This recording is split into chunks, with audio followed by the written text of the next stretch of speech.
Redson TV kwoli webale kubanga okyagoberera yonna gy'osinzira okubanga gy'otulabira tukyagenda maaso n'okkuwa ebiva ku nsonga z'omubaka Honorable Ssegirinya Muhammad eyagenze nga kati we twogerera mugenzi bigambo bingi byogerebwa era ebibuuzo bingi byebuuzibwa we twogerera mukadde kano omulambo gwa Ssegirinya guli ku Parliament oba mu ddakiika ezitali nnyingi gugenda kuba gugibwayo gutwalibweko mu makaage agasangibwa e Kasangati n'ebifo ebirala nga bwe byalambikiddwa. Program twagibawadde ku mikutu gyaffe egy'enjawulo gwazaatugoberera kakasanga wabitegedde dda wabula waliwo ebibuuzo ebyebuuzibwa naye nga bwe nakugambye nti nkuleetera ebigambo by'abantu ssekinnoomu ku nsonga ezigenda mu maaso. Omubaka amanyiddwa nga Honorable Alan Ssewanyana ono nno nga yakiikirira Makindye West naye ali ku kaadi ya NUP newankubadde nga munnakibiina kya DP Block. Ebibuuzo bingi bitandise okuba nga byebuuzibwa ku Honorable Alan Ssewanyana. Bannayuganda bangi balina ebibuuzo ate ffe guno omukutu okimanyi tukolera abantu tuteekayo ekibuuzo ky'omuntu ng'era bwe tuzize nga tuteekayo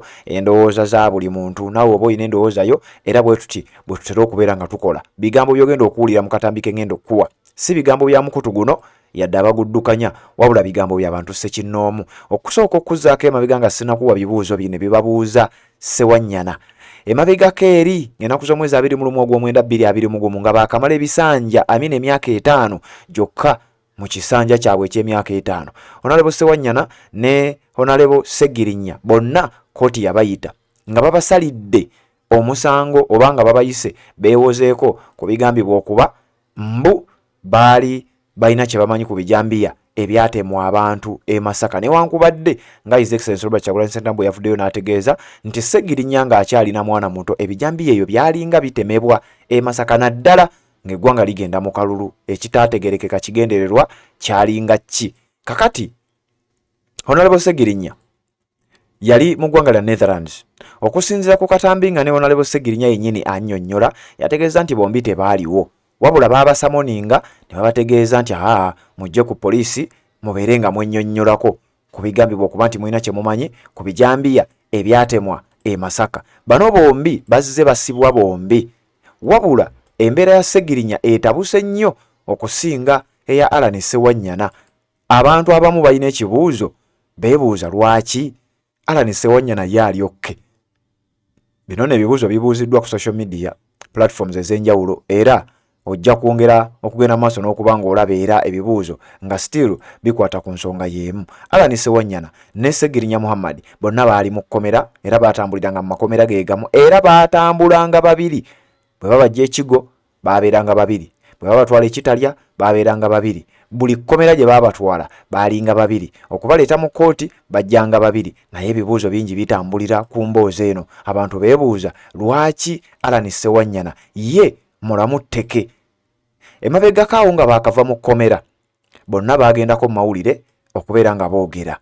Okusinziira ku bannabyabufuzi abazze boogera ebigambo nga bagamba nti abantu bano baali babawadde mission ey'obutaddamu kugenda kusisinkana His Excellency Robert Kyagulanyi Ssentamu.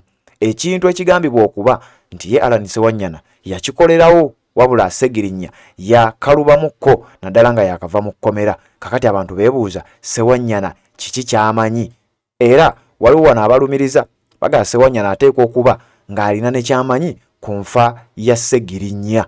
Bino nno bigenda mu maaso era nga bwe nkugambye nti si bigambo bya mukutu guno era si bigambo byaffe abaguddukanya wabula bigambo by'abantu ssekinnoomu. Njagala nkuwa ebibuuzo by'ono obiwulirize bw'oba olina ky'omanyi oba olina ansa gy'osobola okuwa ku bibuuzo by'abuuza genda mu comment section teekamu obubaka bwo tubeere nga ate tutambula ffenna. Wuliriza bino nzije mbeere nga nkwongerayo.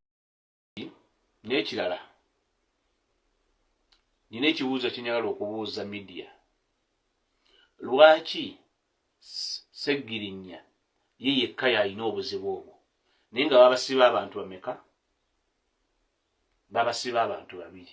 Lwaki obulamu bwa Ssegirinya bwokka bwe bufunye ebizibu ebyo byonna byonna?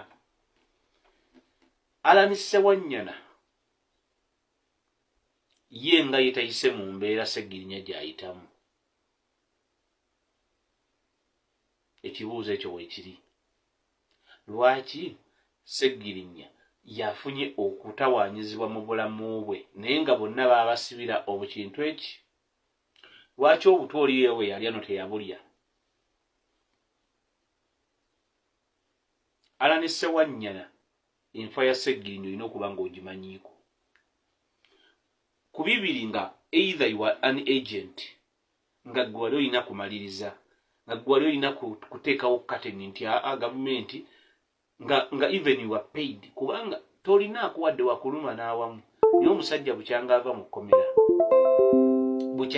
kkomera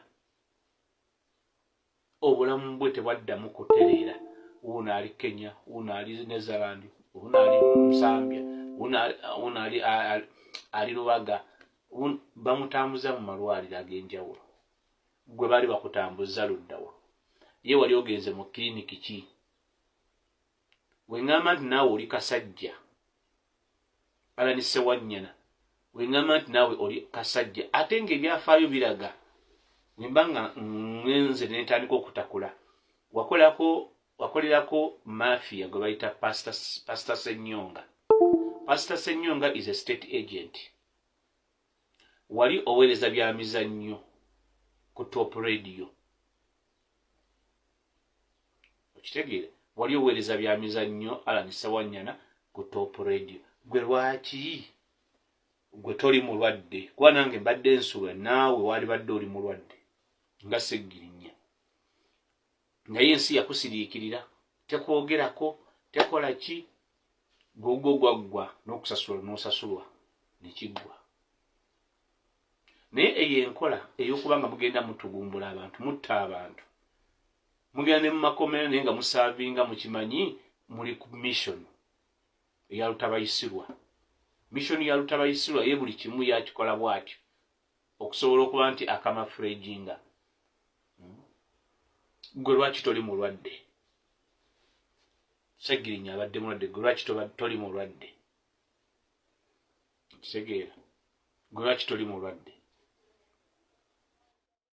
Assalamu alaikum wa rahmatullahi wa barakatuh. Amanya n'eddoboozi Haji Abdul omusomi w'eddua. Nkola ku nsonga ez'enjawulo emirimu nga gikutataganyeko ebyenfuna byo nga bidobonkanye ne oba oli bweru wa ggwanga emirimu gya kucankalanako jangu kusomere ku ddua okuvudda nedda eddua zaabaawo eddua zisomibwa omuntu n'oterezebwa mu mbeera yonna ebadde ekusibyeko akanyaga. Nina ekyoto kye nsobola okukumira wadde oli bweru wa ggwanga nga toli kumpi wano n'ofuna omukisa ogwo nawe n'osomerwako ku ddua nga nkuteddeko n'akabaani Allah ajja kukusaasira ajja kwanukula.